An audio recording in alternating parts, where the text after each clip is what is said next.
Hello అందరికి welcome back to Dolly dumplings. ఇవాళ video వచ్చేసి కుష్కా రైస్ని ఎలా చేసుకోవాలో ప్రాసెస్ ఏందో చూసేద్దాము. టేస్ట్ కూడా చాలా బాగుంటుందండి. ఈ కుష్కా రైస్కి రైతాతో సర్వ్ చేసుకోవచ్చు, లేదా చికెన్ గ్రేవీతో సర్వ్ చేసుకున్నా చాలా బాగుంటుంది. దీన్ని ఎలా చేసుకోవాలో ప్రాసెస్ ఏందో చూసేద్దాము. దీనికోసం ముందుగా స్టవ్ ఆన్ చేసుకొని కడాయిని పెట్టుకొని ఇందులో 2 టేబుల్ స్పూన్ల వరకు ఆయిల్ వేసుకోవాలి. ఆయిల్కి బదులు మీరు నెయ్యిని కూడా యూజ్ చేయొచ్చండి. ఈ ఆయిల్ వేడైన తర్వాత ఇప్పుడు ఇందులో బిర్యానీ దినుసుల్ని వేసుకోవాలి. బిర్యానీ దినుసుల్లో బిర్యానీ ఆకుని తీసేసి వేసుకోండి. అలాగే ఇందులో 1 టేబుల్ స్పూను సోంపును కూడా వేసుకోవాలి. ఇవి కాస్త చిటపటలాడిన తర్వాత ఒక పెద్ద సైజు ఆనియన్ని సన్నగా పొడవుగా కట్ చేసి వేసుకోవాలి. ఇందులోనే 3 లేదా 4 కారం గల పచ్చిమిర్చిని కట్ చేసి వేసుకొని ఈ onions light golden brown colour కి చేంజ్ అయ్యే వరకు మధ్యలో కలుపుతూ వేపుకోవాలండి. ఇప్పుడు ఇందులో 1 టేబుల్ స్పూన్ సాల్ట్ ని వేసుకోవాలి. సాల్ట్ ని ముందుగా వేసుకోవడం వల్ల ఆనియన్స్ అనేది త్వరగా వేగిపోతాయి.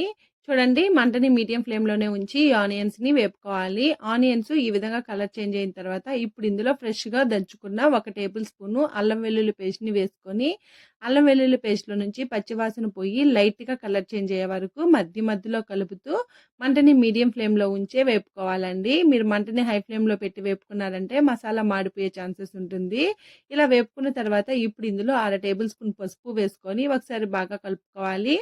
ఇప్పుడు ఇందులో 1 రెమ్మ కరివేపాకు, అలాగే సన్నగా కట్ చేసుకున్న కొత్తిమీర, పుదీనాని కూడా వేసుకోవాలి. ఈ కొత్తిమీర, పుదీనాని వేసుకోవడం వల్ల మంచి ఫ్లేవర్ యాడ్ అవుతుందండి రైస్కి. అలాగే కరివేపాకు కూడా చాలా బాగుంటుంది. వీటిని వేసుకున్న తర్వాత ఒకసారి బాగా కలుపుకోవాలి. ఇలా కలుపుకున్న తర్వాత మీరు బాస్మతి రైస్తో కానీ నార్మల్ రైస్తో కానీ ఈ కుష్కా రైస్ని చేసుకోవచ్చండి. నేనైతే ఇక్కడ బాస్మతి రైస్తో చేస్తున్నాను.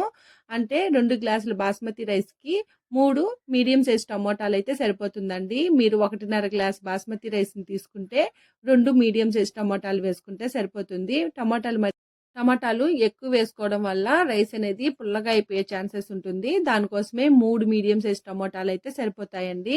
ఈ టమోటాలు బాగా మెత్తగా మగ్గే వరకు మధ్యలో కలుపుతూ ఉడికించుకోవాలి. ఇలా టమోటాలు బాగా మగ్గిన తర్వాత ఇప్పుడు ఇందులో 1/2 కప్పు పెరుగుని వేసుకొని ఒకసారి బాగా కలుపుకోవాలి. అలాగే ఇందులో 1 టేబుల్ స్పూన్ కారం, అలాగే 1 టేబుల్ స్పూన్ ధనియాల పొడి, 1/2 టేబుల్ స్పూన్ జీలకర్ర పొడి, 1 టేబుల్ స్పూన్ గరం మసాలాని వేసుకొని ఈ మసాలా అంతా బాగా మిక్స్ అయ్యేలాగా కలుపుకోవాలి. ఇందులోనే 1/2 table spoon Kashmiri red chilli పౌడర్ని యాడ్ చేసుకోవాలండి. ఇది కలర్ కోసం మాత్రమే యాడ్ చేస్తున్నాను, మీరు స్కిప్ చేసేయచ్చు.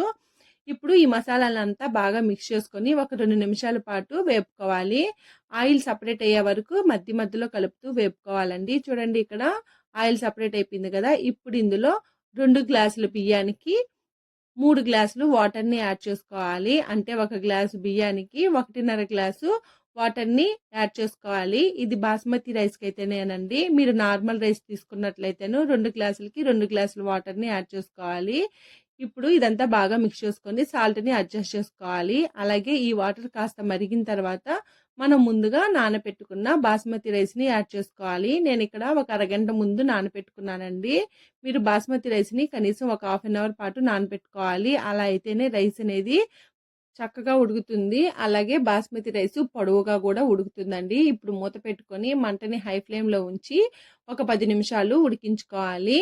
మూత తీసుకొని ఒకసారి మళ్ళీ బాగా ఈ మసాలా అంతా కలిసేలాగా కలుపుకోవాలి. ఇలా కలుపుకున్న తర్వాత మళ్ళీ ఇక్కడ మీరు సాల్ట్ని అడ్జస్ట్ చేసుకోండి. ఒకవేళ సరిపోకపోతే సాల్ట్ని వేసుకోండి. ఇప్పుడు మూత తీసుకొని ఈ రైస్ మీద మీరు టిష్యూ పేపర్స్ కానీ లేదా అరిటాకును కానీ ఇక్కడ నేను వీడియో క్లిప్లో చూపించే విధంగా కవర్ చేసుకొని మూత పెట్టుకొని మంటని మీడియం ఫ్లేమ్లో ఉంచి మరో 10 నిమిషాల పాటు ఉడికించుకోవాలండి. ఇప్పుడు 10 నిమిషాల తర్వాత స్టవ్ ఆఫ్ చేసేసుకొని అలాగే వదిలేసి ఒక 5 నిమిషాల తర్వాత మూత తీసుకొని పైన వేసిన టిష్యూ పేపర్స్ని నెమ్మదిగా తీసుకోవాలండి. చూడండి, ఇలా తీసేసుకొని ఈ రైస్ మొత్తాన్ని ఒకసారి నెమ్మదిగా కలుపుకోవాలి. ఈ రైస్ వేడి మీద ఉంటుంది కాబట్టి మీరు ఎలా అంటే అలా కలిపేశారంటేను ముద్దయిపోయే ఛాన్సెస్ ఉంటుంది. ఇప్పుడు ఈ రైస్ మొత్తాన్ని నెమ్మదిగా కలుపుకున్న తర్వాత ఇంకా వేడివేడిగా సర్వ్ చేసుకోవడమేనండి. చూసారు కదా కుష్కా రైస్ని ఎలా చేసుకోవాలో ప్రాసెస్ ఏందో. మీరు కూడా తప్పకుండా ట్రై చేసి మీకు ఎలా కుదిరిందో కామెంట్ చేసేయండి. అలాగే మరిన్ని రెసిపీస్ కోసం మన ఛానల్ని సబ్స్క్రైబ్ చేసుకొని నోటిఫికేషన్ సింబల్ని ఆన్ చేయండి. Thank you for watching.